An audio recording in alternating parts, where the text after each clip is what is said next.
क्रिस्त में आदि प्रिय सिस्टर्स एवं बच्चों, आज के सुसमाचार में हम लोग देखते हैं प्रभु यीशु उपदेश देने के बाद एक फरीसी ने उन्हें अपने यहाँ क्या के लिए बुलाया?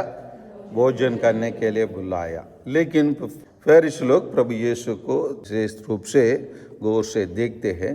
पहले हम आइए, फरीसी कौन होते हैं? फरीसी वो लोग वही है, वो लोग परास नाम के शब्द से आते हैं। उसका मतलब यही है, बिल्कुल हमारे भारत देश में उसको तुलना करेंगे तो हमारे ब्राह्मण लोग, पंडित लोग से उन लोग तालमेल जरूर होंगे, क्योंकि ये लोग क्या करते, बहुत सारे नियम, बाहर का नियम बनाते। विशेषकर हम लोग देखते हैं, उन लोग कोई घर के अंदर प्रवेश करने के टाइम पर पानी डाल के पैर धोएंगे, खाना खाने के पहले हाथ धोएंगे, और थाली के चारों ओर भी पानी पी के उन लोग खाना खाएंगे, है ना। और बहुत सारा नियम रहता है उन लोगों के लिए।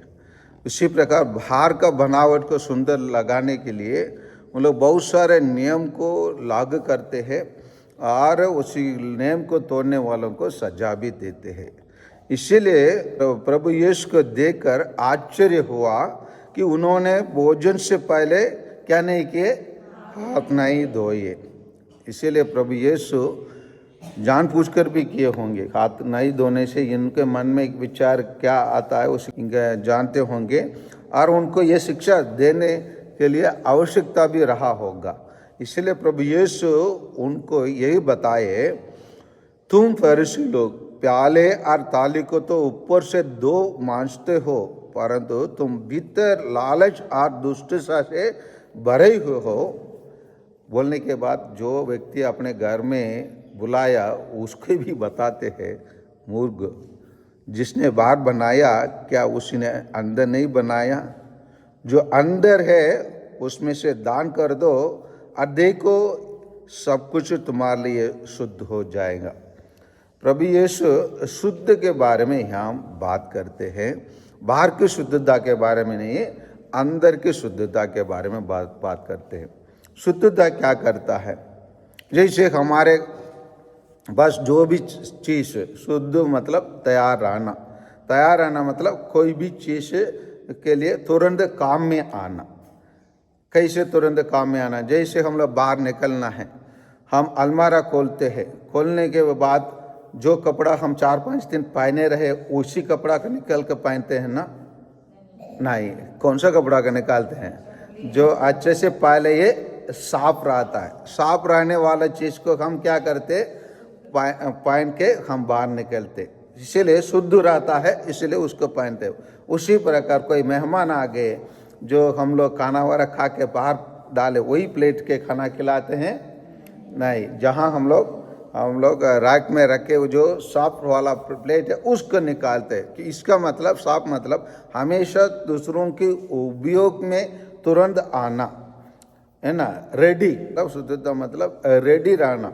हम लोग मिशा बलिदान में आए, हम लोग अच्छे से पाप स्वीकार किए, हम लोग परम प्रसाद ग्रहण करने के लिए तुरंत जाके लाइन में खड़े हो जाते हैं। अगर पाप किए तो मिशा तो चल रहा है, मिशा तो हो रहा है हमारे सामने, ग्रहण करने के लिए हम आगे बढ़ते हैं क्या?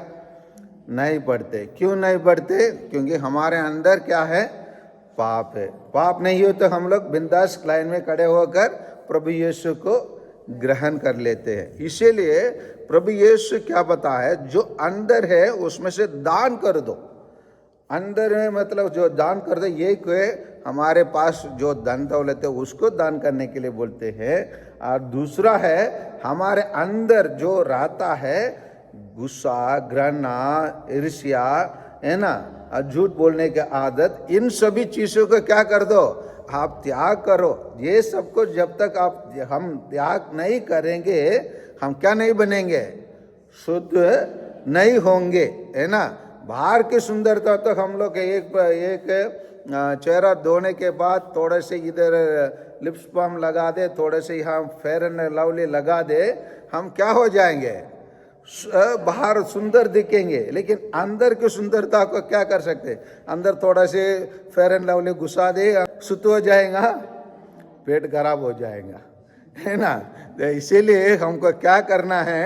अंदर की सुंदरता के बारे में विशेष ध्यान देना है, बाहर का सुंदरता के बारे में ज़्यादा ज्ञान नहीं देने के लिए प्रभु यीशु बताते हैं। आइए हम अपने आप से प्रश्न करें, मैं क्या के लिए ज़्यादा महत्व देता हूँ, बाहर की सुंदरता या अंदर की शुद्धता? क्या के लिए हम ध्यान देते हैं? हम प्रश्न करें। आमीन।